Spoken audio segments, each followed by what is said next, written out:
This is Steve Ridgel, and I've been thinking lately about good things, right things that can become wrong things. Now you're saying, well, I don't get it. How does a right thing become a wrong thing? Well, let me share you just some of the things I've been thinking about. Maybe it'll be interesting to you too. One is worship. I love worship. I think Christians ought to worship. I think we ought to worship individually. I certainly think we ought to worship collectively. But it's really easy to get so caught up, especially if you're in a big church or you have a big worship band that's like a concert. Or I happen to go to a church that sings without instruments, a cappella, but we are really good at it, and there's a lot of us, so it sounds fantastic. And it's really easy if you're not careful to forget why you're worshiping. You get so carried away in how good it is, or even the people leading it get so carried away in how good they want it to be that I even know churches that say, well, this guy doesn't really come to church, but we'll hire him to do part of our worship, and that's never going to work. And so it becomes all of a sudden you forget that worship's about God.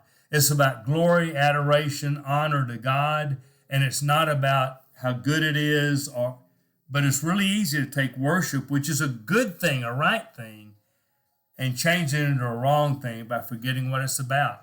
I know preachers. Now, somebody's going to say, you don't like preachers? No, I are one, so of course I like preachers. I do. And I think preaching is a gift. I think it is still a way to reach people. I think good preachers are rare, and if you've got one, you ought to be thankful.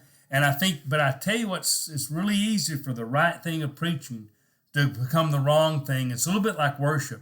We're so interested in getting somebody who's charismatic or dynamic or really a good communicator or can really turn the phrase real well, so that you kind of realize all of a sudden you think you're getting all this meat, and then you wake up one day and you've either become fat and bloated because it wasn't meat, it was bread, or you've realized it wasn't any nutrients and you're starving to death. Preaching's a great thing, and even preachers can fall into that trap. The good of working in God's Word, getting ready to share that with people. But I know a lot of preachers who let ego get in the way of what the really good thing about preaching is. And all of a sudden it becomes, can I preach good enough to get a better job? Can I preach good enough to get a better paycheck?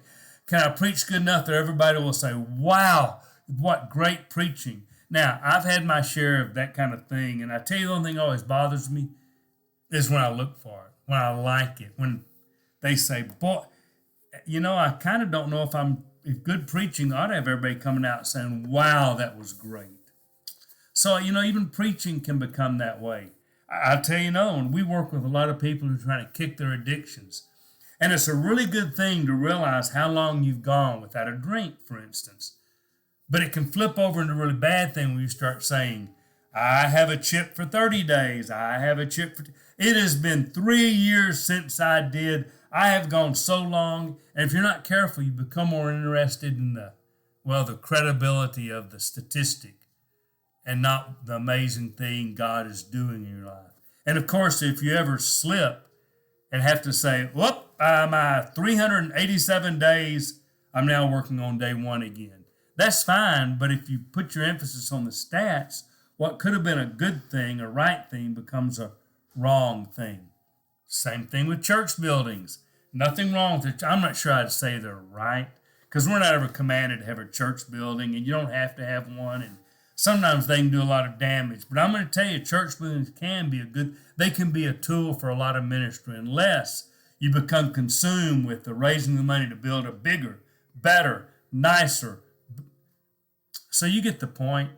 It's really easy sometimes to get so caught up in the periphery of Jesus and God that you forget the heart that you're striving for. Worship, preaching, sobriety, buildings, and on and on and on it could go. So this is Steve Ridgel just saying, there's a lot of really right things and good things.